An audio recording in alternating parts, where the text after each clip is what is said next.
So now we've got our file set up, it's time to start gathering the things we need to create the ad. Now sometimes you have clients who are on top of it and they'll provide absolutely everything you need, like their logo and photos and text, etc. And sometimes you have clients where they need a little more hand holding and they need you to create the graphics for them. Since you're the graphic designer, that would make sense. So what do you do when you have a mixture of both and you need to get some of those assets? Well, let's see what assets we do have. I'll start here. I do have this text that we created. So we've got the title, and we've got some details, bullet list, and then information about where to find them online, things like that. That's great, but I have no images to work with. Well, luckily they do have a website, so I can jump to their website and see what images I can work from, or at least if I'm going to buy stock photography, what kind of images I need to try and find. So one thing to be careful of, if you're making a print ad, just about any photo you find online probably won't work, because when you go to print it, it won't look good because it's too low quality. We call it low res. It's not going to be a big enough file to print. So, but let's just poke around and see what we've got going on. I know I don't have this logo, so I'm going to go ahead and just drag this over to my assets folder here. So let's just click once and drag over to Finder. I'll hold there for a second and I'll jump over here. And I'll just stash this into my photos folder for now. So that brought in their logo. Now again, see, this is 32 kilobytes. It's tiny. It probably won't even work at all, but for the sake of the ad, we'll pretend like they give us a high-res version to work with. So we'll drop that in there.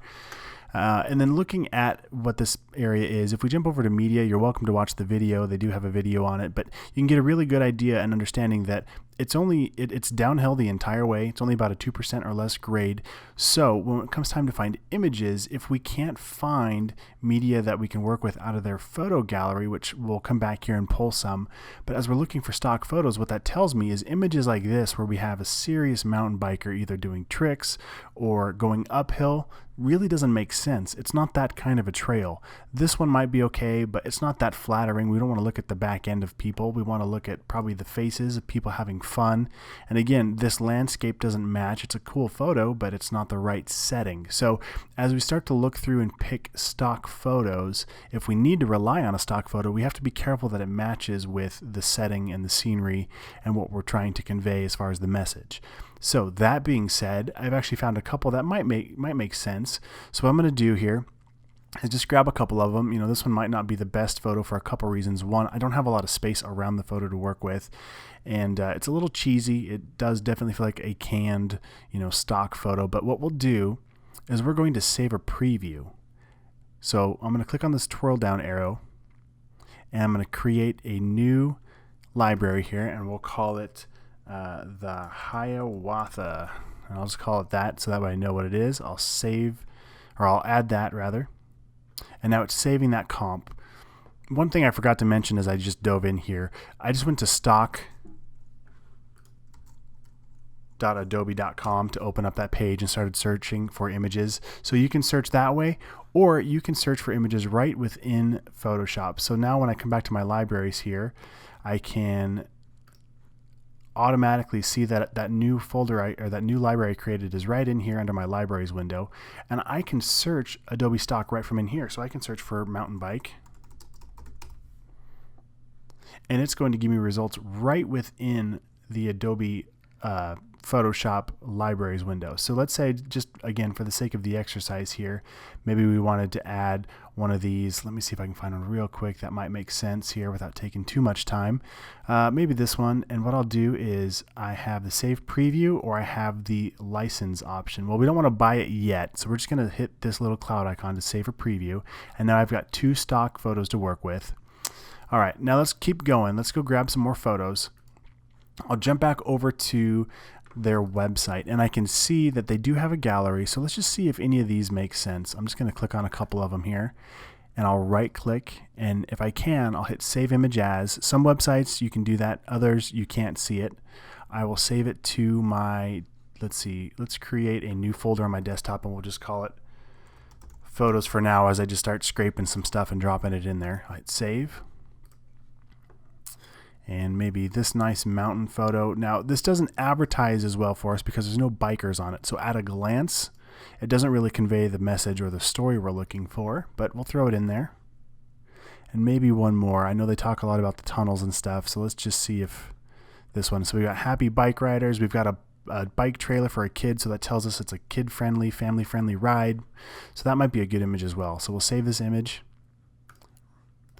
All right, so let's say that was a strikeout. Let's say we didn't get the photos we want. Well, luckily they do have Facebook and Twitter and Instagram. So I opened up their Instagram and found a couple more photos that might work. On Instagram, we can't right click and save as. It gives us just the HTML file. It kind of protects it from scraping content, but we can take a screenshot. So Command Shift and the number 4 to click and drag and make a screenshot there. That'll just throw the screenshot right on my desktop. So if I go to my desktop right here, we can see that new screenshot that I just took. I'll drag that into my photos folder. And then on Facebook, we can, kind of quickly scroll through and see if there's any good images that we want to pull from. Here's kind of an interesting one. Looking down off of one of those bridges, I'll right click, save image as, and I'll throw that in that photos folder as well. All right, so now we've kind of gathered our photos to work with. Next, what I want to do is look at some of the overall branding. So there's a cool app I like to use. I don't know if you call it an app. I guess it's an extension for your browser, and they have it for Safari and Chrome that I know of for sure. I haven't tried it in the other browsers, but to know what fonts they're using for their website and their branding. So I have this little extension called What Font. I can click on that, and now I can start typing or clicking anywhere on their website to see what fonts they're using. So it looks like they're using Oswald, and that's the color. They're also using this one. I've never seen that one before, but Yanone. Anyway, so we can do some research and try and find these fonts. In this case, I'll probably just stick with Oswald because I know we have access to that with the Google Fonts library. And if you want to get that extension, go ahead and search for What Font extension, and you can see it here. Just add it to Chrome, and then you'll have this little icon, and you can jump on any website and see what font they're using for different things. So I'll click on that What Font, and you can see Instagram uses Proxima Nova. So that's a great little extension. I use it all the time, and when you're done, you can just hit exit up here or just hit the escape key.